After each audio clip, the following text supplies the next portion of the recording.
जय भीम, नमो बुद्धाय। आप सभी धम्म बंधुओं को मेरी ओर से बहुत बहुत साधुवाद। आज हम आए हैं रिसालदार पार्क, जहां आज all India action committee for Buddhist personal law की बैठक हुई, जो कि बहुत महत्वपूर्ण बैठक आज हुई। इसमें ना सिर्फ उत्तर प्रदेश के बल्कि कई राज्यों से लोग आए और इस बैठक में शामिल होकर अपनी अपनी बात को रखा। तो सबसे पहले तो इस हमारे साथ में आज हैं दया सागर बौद्ध जी, तो हम उनसे ही बात करते हैं और जानते हैं कि क्या कुछ जो ये ज़रूरत आई है। सबसे पहली बात सर, ये जो मतलब जो आपका ये कानून है बुद्धिस्ट पर्सनल लॉ, सर इसको लाने की सबसे पहले तो बात हमारी ये है कि इसको लाने की ज़रूरत क्यों पड़ी? ऐसा है कि जहाँ मनुष्य सामाजिक जीवन जीता है जी, और उसके सामाजिक कुछ नियम होते हैं जी, चाहे माता पिता के नियम हो, भाई बंधुओं के नियम हो, गांव गली के नियम हो। नियम के बिना कोई अच्छा समाज नहीं चल सकता, अच्छा समाज नहीं बन सकता है। देश को चलाने के लिए देश के नियम जी, और समाज को चलाने के लिए समाज के नियम। जी। तो चूंकि हमारा समाज बौद्धों का जो समाज है बाबा साहब डॉक्टर अम्बेडकर के द्वारा दोबारा प्रकाश में आया है, और प्रकाश में आने के बाद जब ये समझ में आई है कि जिस तरह से संविधान आवश्यक है उसी प्रकार से समाज का कानून भी आवश्यक है, और किसी समाज की अगर स्थिति हमें अच्छा बुरा समझना है तो उसके कानून से ही अच्छी बुरी बात समझ में आती है। जी। इसलिए बौद्धों का कानून न होने से जी। बौद्ध समाज को जो आदर्श समाज के रूप में जाना जाना चाहिए वो नहीं हो पा रहा। बिल्कुल। और जिस तरह से आपको मालूम है कि इस देश में 4-7 धर्मों का ये देश है, उसमें 4 या 5 जो धार्मिक समाज हैं उनके नियम कानून बने हुए हैं, सरकार से मान्यता है, लेकिन बौद्धों का कानून नहीं है। बौद्धों का कानून ना होने से 2 परेशानियां आ रही हैं। एक तो जो हमारे संस्कार विवाह हैं उसकी कोई मान्यता नहीं है। अच्छा। दूसरा जो हमारा शैक्षणिक कल्चरल और विकास होना चाहिए जी। वो विकास कानून की मान्यता के हिसाब से है। जी। जिस दिन मेरा कानून बनेगा उस दिन जो शमशान घाट है उसके लिए आपको जगह मिलेगी, स्कूल कॉलेज खोलने के लिए मान्यता मिलेगी, जी। और हम अपने प्रकार से स्कूल और अपनी शिक्षा को चला सकते हैं। जितने बुद्ध विहार हैं उनकी एक अपनी कानूनी मान्यता होगी। अभी जो भी बुद्ध विहार हैं वो हिंदू कानून से ही गवर्न हो रहे हैं, इसलिए ये बहुत ज़रूरी है कि हमारा कानून अपना होना चाहिए। बिल्कुल। मतलब सर अभी आपने बताया कि जैसे अगर बौद्धिस्ट कल्चरल से शादी होती है, उसकी नीति से अगर शादियां होती हैं तो उसको मान्यता नहीं दी जाती है, और जबकि अभी थोड़े दिन पहले ही मतलब इसका एक बहुत बड़ा उदाहरण देखने को भी मिला। हमारे साथ जैसा कि बहुत से राज्यों के लोग आए हुए हैं, तो सर है दिल्ली से आए हुए हैं। सर दिल्ली से आप इतनी दूर आए, उत्तर प्रदेश में लखनऊ में आकर आप यहाँ रिसालदार पार्क में आप इस महत्वपूर्ण बैठक का एक बहुत ही अहम हिस्सा बने हैं। तो सर आपको आज की जो बैठक हुई है उसके बारे में सर आप हमारे दर्शकों को कुछ बताइए। सभी साथियों को नमो बुद्धाय, जय Bhim.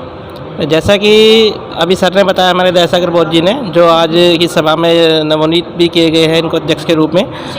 All India action committee for Buddhist personal law आज से मांग नहीं कर रहा है, पिछले 2013 से कंटिन्यू मांग कर रहा है, और तमाम लेटर और तमाम डेलीगेशन हमारे प्रतिनिधि मिल चुके हैं, जितनी भी हमारी सरकारें रह चुकी है, और इसका बनना क्यों ज़रूरी है ये सर ने आपको बता ही दिया है। मैं दिल्ली से आया हूँ क्योंकि दिल्ली में मैं पिछले 5 साल से कंटिन्यू इस मुद्दे को लेकर मैं फाइट कर रहा हूँ, और साथ ही साथ इनको पूरा सपोर्ट करता हूँ, और ये कानून पास होना चाहिए, ये हमारी पूरी मांग है, और दिल्ली की पूरी मांग है साथ ही साथ। जी। हमारे साथ हरियाणा से भी आए हुए एक सर हैं, तो सर मैं आपसे भी जानना चाहूँगी कि आप हरियाणा से आए हुए, हरियाणा में अभी काफ़ी सारे ऐसे मुद्दे, किसान को लेकर कई सारे ऐसे मुद्दे चल रहे हैं जो कि कई महीनों से लगातार एक बहुत बड़ा आंदोलन जो चल रहा है, लेकिन अभी तक उसका कोई निपटारा नहीं हुआ है। लेकिन आज मतलब जो सर यहाँ पे जो बैठक हुई है, सबसे बड़ा सवाल कि इस जो मतलब जो है जो बुद्धिस्ट पर्सनल लॉ है, इसके बारे में आप हमें कुछ बताइए। सबसे पहले मैं धन्यवाद देना चाहूँगा BCNC न्यूज़ को, जिन्होंने हमारी आज की जो धम्म संसद उसको कवरेज किया, उनको बहुत बहुत धन्यवाद।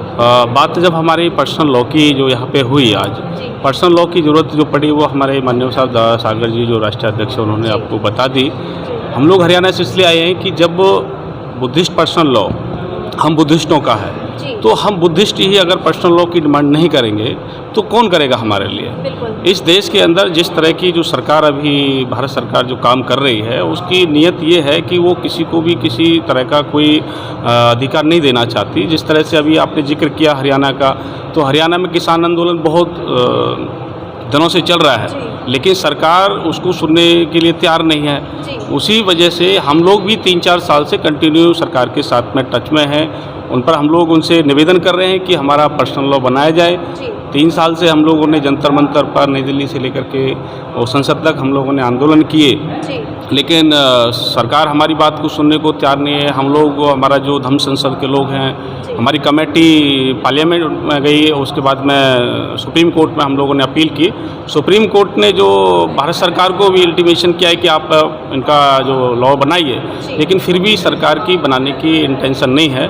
उसी सोच को लेकर के आज ये धम्म संसद हुआ और धम्म संसद में आगे की जो कार्यकारिणी या रणनीति है उसको तैयार करके किस तरह से हम अपना पर्सनल लागू कराएं, इसलिए हमारी ये चर्चा हुई आज का। हमारे साथ में त्रिपुरा के भी एक सर हैं जो कि त्रिपुरा से चलकर यहाँ तक आए हैं और लखनऊ की सरजमी पर आकर यहाँ पे इस तरीके से मतलब जो अपनी एक महत्वपूर्ण भूमिका इन्होंने भी जो है निभाई है। तो सर आपसे जानना चाहेंगे और आप अपने बारे में बताइए और बताइए कि यहाँ आकर आपको कैसा लगा, क्या कुछ यहाँ से जो रणनीति है वो बनी। Thanks to the news channel. हम त्रिपुरा से आए हैं, Agartala, north eastern India. Actually हम जो सोचते हैं कि इंडिया जो हमारा देश है, ये जो ओरिजिन ऑफ बुद्धिज़्म, हम देखा है कि अदर जो बुद्धिस्ट कंट्रीज़ है like Sri Lanka, Myanmar, Japan etcetera देश जो है वो बौद्ध धर्म को इतना ऑनर करते हैं, लेकिन मुझे ये दुख होता है कि अभी तक जो ओरिजिन ऑफ बुद्धिज़्म है इंडिया, वहाँ अभी तक बुद्धिस्ट लॉ लागू नहीं हुआ। तो हम चाहते हैं कि ये लागू होना चाहिए, और इसलिए हम मतलब इधर आए हैं। Thank you. मतलब भारत के तमाम राज्यों से लोग आकर, तमाम राज्यों से जो Buddhist cultural personal cultural law का जो है मतलब जो भी एक बहुत महत्वपूर्ण मुद्दा है उस पर हमने सभी से बात की, सभी से जाना। इसी के साथ पे मैं कल्पना गौतम, BCNC न्यूज़, लखनऊ से।